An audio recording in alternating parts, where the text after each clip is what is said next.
과거에 우리나라 아파트는 계속 상승만 해왔어요. 이게 부동산 불패 신화예요. 근데 이 불패 신화는 깨지기 시작할 거예요. 이미 깨졌다고 볼 수 있어요. 계속 오르기만 하려면 인구 증가와 소득 증가가 돼야 되는데 그게 깨진단 말이에요. 또 노령화가 진행된단 말이에요. 그래서 불패 신화는 깨진다고 보고, 일본은 불패 신화가 30 몇 년 전에 이미 깨졌고, 중국도 몇 년 전에 불패 신화가 깨졌어요. 우리나라도 불패 신화는 조만간 깨질 거라고 보고 있습니다. 이미 그 시기가 왔다고 보고 있어요. 끊임없이 제기되는 건설사 위기설 상황은 어떤가요?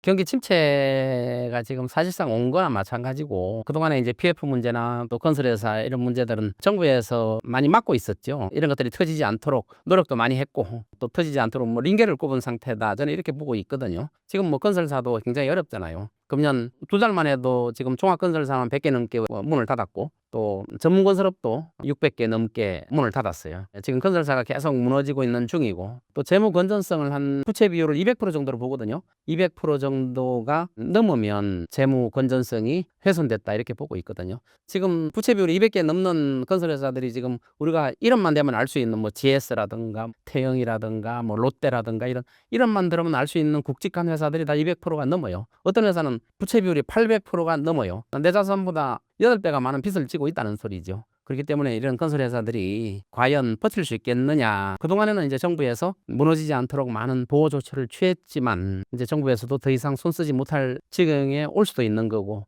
그리고 이러한 건설회사들이 부채 비율이 높은 건설회사들이 무너지는 건 당연한 거예요. 다시 말해서 옥석이 가려지는 거예요. 그러니까 부채 비율이 적은 건설회사도 얼마든지 있거든요. 그런 회사들은 살아남고, 부채 비율이 많은 건설회사들이 무너짐으로써 재정비가 되는, 또 재정비될 수 있도록 정부가 오히려 도와주는, 부채 비율이 높은 데는 자산을 팔아서라든, 올 때 같은 데도 뭐 자산을 많이 팔고 있잖아요. 팔면서 재무 건전성을 지키기 위해서 노력하고 있잖아요. 이런 노력을 하도록 해야 되고, 또 그러한 노력을 하지 않는 데는 부도가 나도록 놔두는 게 건전한 건설회사가 성장할 수 있는 그런 방안이라고 저는 보고 있습니다. 그래서 지금 건설회사도 굉장히 어렵고, PF 문제도 굉장히 어렵잖아요. 지금 지방 같은 데는 미분양이 너무 많아요. 아파트가 72,000채가 미분양이에요. 그중에서 23,000채는 건설이 다 됐는데도 입주를 안 하고, 입주할 사람이 없어요.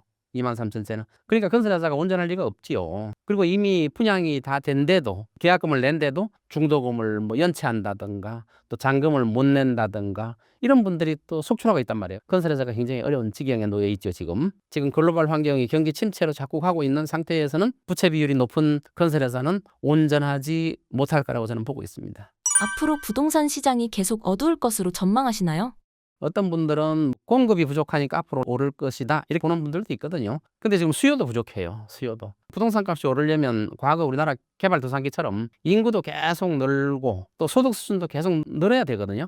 우리는 과거에 소득이 급격하게 늘었고, 또 인구도 급격하게 늘었어요. 그러니까 부동산 값은 오르는 게 너무나 당연한 현상인데, 이제 인구도 줄고 있어요. 인구가 1 미치잖아요. 지금 인구도 줄고 있고, 소득 수준이 그만큼 오르지가 않기 때문에 부동산 가격도 오를 소지가 없어진 거예요. 그리고 더 중요한 거는, 글로벌 경기 침체가 오면 부동산 가격은 아무리 살아난다고 해도 살아날 수가 없는 거예요.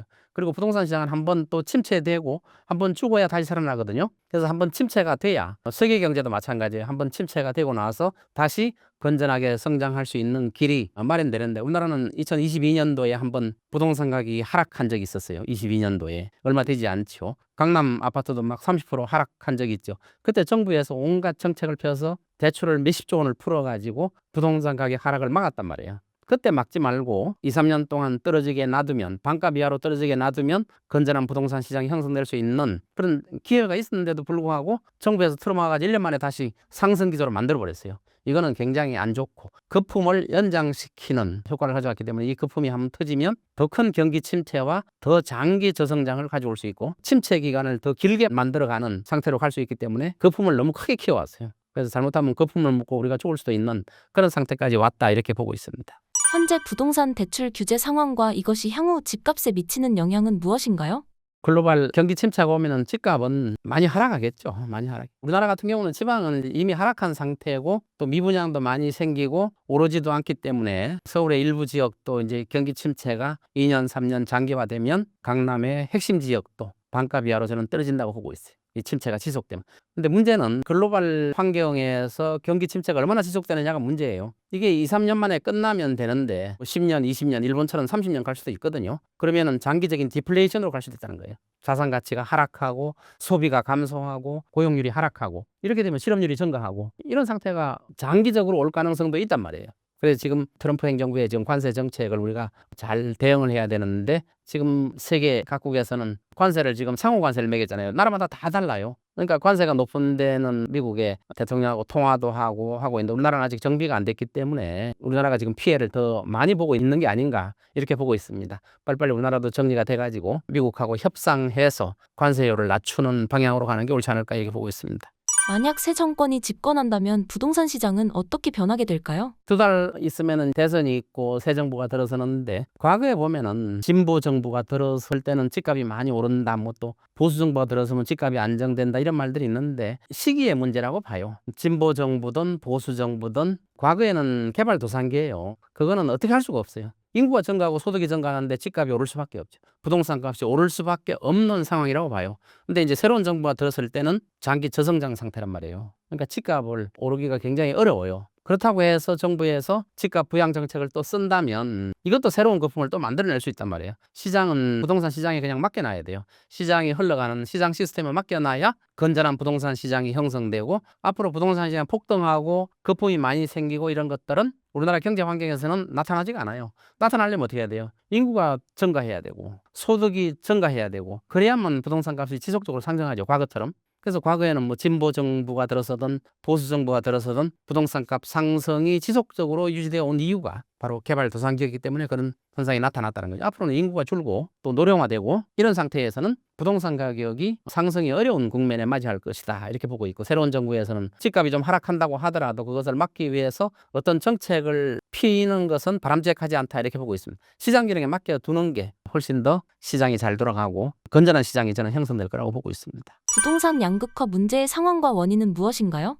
양극화 문제 하잖아요. 근데 자본주의 사회에서는 어느 정도의 양극화 현상은 어쩔 수가 없어요. 소득이 많은 분과 소득이 적은 분의 양극화 현상은 나타날 수밖에 없는데 그 양극화가 너무 많아지면 저는 문제가 생긴다고 봐요. 그 양극화 문제도 보유세를 올리라고 한 이유도 이런 양극화를 해소할 수 있는 한 방안이 보유세를 높이는 거거든요. 보유세를 높였을 때 2가지 반응이 있다고 봐요. 재산세를 대폭 올렸을 때 내가 재산이 100억이 있는데 재산세를 내가 몇천만 원 1년에 낸다. 그러면 어떤 분은 몇천만 원을 내가 왜 내? 이렇게 하는 분도 있을 것이고 또 어떤 분은 내가 몇천만 원을 내므로써 양극화를 해소할 수 있고 사회 안전에도 기여할 수 있기 때문에 내가 뭐 100억 정도 있는데 몇천만 원 정도는 세금으로 내는 게 마땅하다. 이게 바로 노블리스 오블리제거든요. 미국 같은 데 재산세가 아무리 높아도 불만이 없어요. 내가 많이 내는 재산세 가지고 양극화를 해소할 수 있고 사회 불안을 완화시킬 수 있다면 나는 얼마든지 많은 재산세를 부담할 수 있을 것이다. 이렇게 할 수 있거든요. 이 양극화 문제는 어차피 재산이 많은 분들이 기부금을 통해서 또 보유세를 굉장히 높게 내므로써 그러니까 연결한다든가 대출을 잔뜩 받아서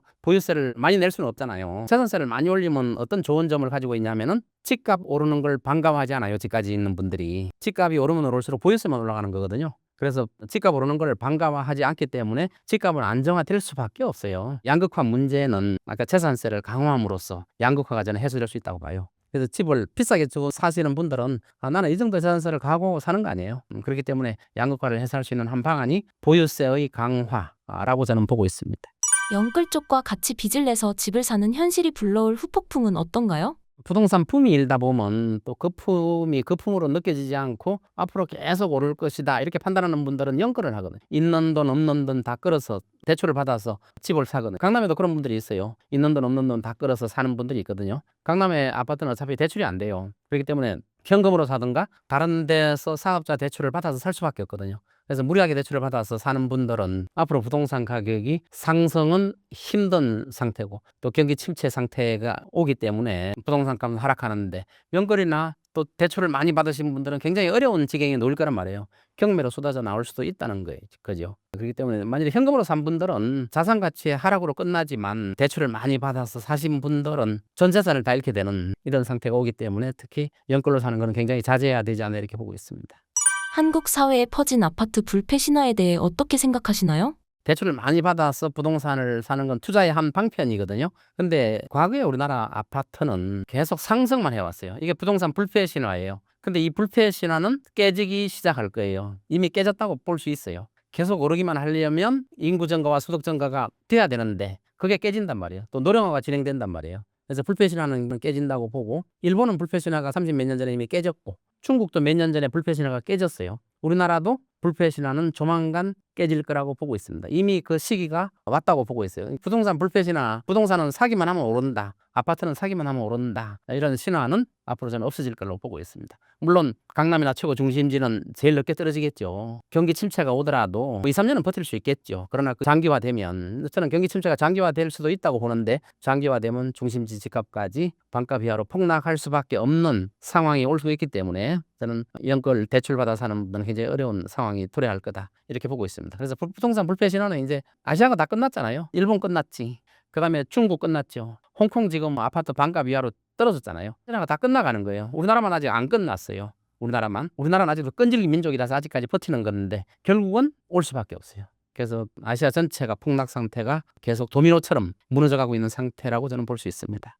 내년 입주 물량의 부족으로 아파트가 폭등할 것이란 주장에 대해 어떻게 보시나요? 부동산을 이제 상승한다고 하시는 분들은 나름대로 의지가 있어요. 금리가 더 내려갈 거다 하는 거하고, 또 공급 물량이 많이 줄어들 거다 하는 것 때문에 부동산 값은 내년 내후년 공급 부족으로 상승할 거다, 이렇게 보는 분들도 있는데, 제가 아까 말한 것처럼 경기 침체라는 걸 맛보리면 공급하고 상관없이 자산 가치가 하락해 버리고 소비 심리가 없어지고 또 실업률이 증가하는, 이게 경기 침체예요. 이런 상태가 와버리면 자산 가치도 하락할 수밖에 없어요. 공급량의 문제가 아니에요. 그래서 지금 글로벌 경기 침체가 예견되어 있고, 우리나라는 이미 경기 침체가 시작되고 있는 상태여서 앞으로 부동산 값이 오를 것이다, 이렇게 예측하는 것은, 물론 그것도 이제 중심지 일부만, 서울 중심지 강남의 일부만 오를 것이다, 이렇게 예측할 수는 있겠지만 그거조차도 무너질 거라는 걸 저는 말씀드리고 싶은 겁니다. 올해 부동산 시장은 어떻게 전망하시나요? 올해 부동산 시장, 내년에 부동산 시장, 저는 장기적으로 침체된다고 보고 있어요. 주택 시장이 침체된다고 보고 있는데, 이렇게 말씀드리면 서울 중심지만 상승했고 지방은 오르지도 않았는데 또 침체된다는 말이냐? 더 침체돼요. 더 침체될 수밖에 없는 상태고, 중심지도 결국은 떨어질 수밖에 없는 상태가 올 수밖에 없다, 이렇게 보고 있습니다. 앞으로 이제 상승하려면 요건이 갖춰져야 돼요. 인구 증가, 소득 수준의 상승, 또 경기 침체가 안 와야 돼요. 이 세 가지가 다 맞아야 되는데 이 세 가지가 우리한테 좋은 환경이 아니에요, 지금. 그래서 앞으로 부동산 가격은 하락할 수밖에 없다. 중심지도 하락할 수밖에 없다, 이렇게 보고 있습니다. 네, 지금 집을 무리해서 살 필요는 없다고 저는 보고 있어요. 저는 작년부터 말씀드린 게, 집을 무리해서 대출을 받아서 산다는 거는 저는 앞으로 큰 낭패를 가져올 수 있다, 이렇게 보고 있습니다. 물론 우리한테는 집이 한 채 있는 거는 주거의 안전성을 위해서 굉장히 중요하거든요. 집 한 채 있으면 굉장히 안정감이 들잖아요. 밖에 나가서 활동할 때나 또 직장 다닐 때나 집 한 채 있는 게 굉장히 든든하거든요. 근데 지금은 살 때가 아니라는 거죠. 집을 살 때가 아니다. 그리고 앞으로 정부에서 제대로 된 세금 정책을 시도한다든가 해서 소득 수준에 맞는, 지금 PIR이 너무 높거든요. 소득 수준에 맞는 집값 수준이 될 때까지 저는 기다리라고 저는 말하고 싶습니다. 무주택자들은 어떻게 전략을 세우는 것이 좋을까요? 이제 무주택자분들이 제일 걱정하는 게 집 마련이거든요. 우리가 이제 전세 제도도 있고 이제 월세 제도도 있는데, 만일에 내가 내 소득 수준 가지고 집을 살 수 있다, 무리한 대출을 받지 않고 집을 살 수 있다 하면은 저는 적당한 시기를 기다려보고 사는 것도 저는 좋다고 생각해요. 근데 무리한 대출을 받아서 절대 사서는 안 된다는 거죠. 앞으로 침체기가 왔을 때 전 재산을 다 날릴 수 있기 때문에 사는 건 무리라고 보고 있어요. 근데 내 소득 수준에 맞는 집, 이걸 산다는 거는 저는 괜찮다고 보고는 있는데, 그것조차도 좀 기다리는 게 좋다, 이렇게 보고 있습니다. 집을 사도 괜찮은 시기를 알 수 있는 지표가 있을까요? 이제 우리가 집을 언제쯤 사는 게 제일 좋으냐, 이게 굉장히 어려워요. 얼마까지 떨어져야 살 수 있느냐 하는 것도 굉장히 어려운 상태거든요. 지금 이제 경기 침체가 장기적으로 가면 집을 안 사도 될 정도가 될지도 몰라요. 일본은 지금 30년 이상 장기 침체를 가지고 왔기 때문에, 일본은 25년 동안 계속 떨어지다가 25년 지나서 동경 중심지가 가격이 상승하는 현상이 생겼어요. 25년 동안 침체됐다가. 그럼 우리나라도 20, 30년 침체됐다가 상승하는 현상이 생길 수도 있겠지만, 지금 집이 없는 분들이 제일 안타까워하는 게, 집값이 더 오르면 어떻게 하느냐, 이렇게 생각하시는 분들이 많을 거예요. 근데 경기 침체가 지금 오고 있는 상태이기 때문에 기다리면은 집값이 더 하락하고 내 소득 수준에 맞는 집값 수준까지 됐을 때 집을 사는 게 더 좋지 않나 이렇게 보고 있습니다. 지속적으로 하락하는데 저는 한 1, 2년 정도 더 지켜볼 필요가 있다고 봐요. 장기 침체가 와버리면 집 살 기회가 얼마든지 생길 수도 있고 자산 가치가 대폭 하락할 수도 있기 때문에 기회가 저는 올 수도 있다고 봅니다. 제가 이제 자꾸 기다려야 되고 또 집값은 하락할 것이다 이렇게 말하는 거는 과거하고 지금하고 미래가 틀려서 그래요. 과거는 집값이 오를 수밖에 없는 상황에 개발 시기잖아요. 막 소득도 엄청나게 증가했잖아요. 인구도 엄청나게 증가했잖아요. 근데 앞으로 소득이 그만큼 증가되지 않고 인구가 감소하는 시점, 뭐 30년 후에 우리나라 인구가 뭐 2천만 명이 감소한다는 그런 보고서도 있잖아요. 그런 상태에서는 앞으로 집값이 지속적으로 하락하고 거품이 더 이상 생길 소지가 저는 없다고 보고 있습니다. 물론 침체가 2, 3년 만에 끝나면 다시 부동산 가격이 상승할 수는 있을 거예요. 2, 3년만 침체가 되면. 침체는 한 번은 와요. 반드시 오게 되어 있기 때문에 침체가 2, 3년만 왔을 때는 그 이후로 상승할 수가 있기 때문에 그러한 사이클을 잘 봐서 또 언제 구입하느냐 이렇게 판단할 수도 있고, 만일에 장기 침체로 가버리면 일본이 30년 이상 장기 침체고 중국도 시작됐지만 중국도 장기 침체로 간다고 저는 보고 있어요. 우리나라도 저는 장기 침체로 간다고 보고는 있지만 2, 3년만 침체하고 다시 올라간다면 그 시기를 잘 잡는 것도 한 방법이라고 봅니다. 그러니까 그 시기 잡는 게 상당히 어렵긴 하지만 글로벌 경기가 살아날 거냐 이걸 잘 살펴봐야 돼요. 그걸 보고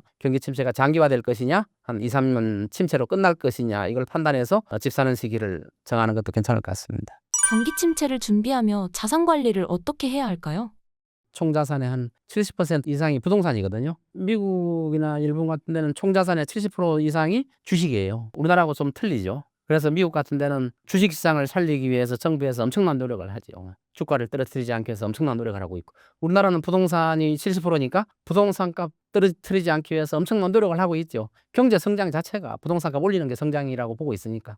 근데 이러한 자산 규모를 이제 바꿔야 돼요. 장기적인 침체가 오면 자산 가치가 하락하기 때문에 부동산의 70%에 몰빵하고 있는 거는 좀 지양해야 되고 포트폴리오를 잘 구성해야 된다고 저는 보고 있습니다. 너무 부동산에 몰려있는 상태에서는 부동산이 무너져 버리면 속절없이 재산을 다 날리게 되는 그런 상태가 올 수가 있거든요. 거기에 일본, 중국 보면은 전 재산을 다 날리잖아요. 부동산 값이 폭락해버리면. 그래서 포트폴리오를 주식, 현금, 부동산 3분법으로 잘 안배하는 게 저는 좋다고 보고 있습니다. 구독자님들에게 한 말씀 부탁드립니다.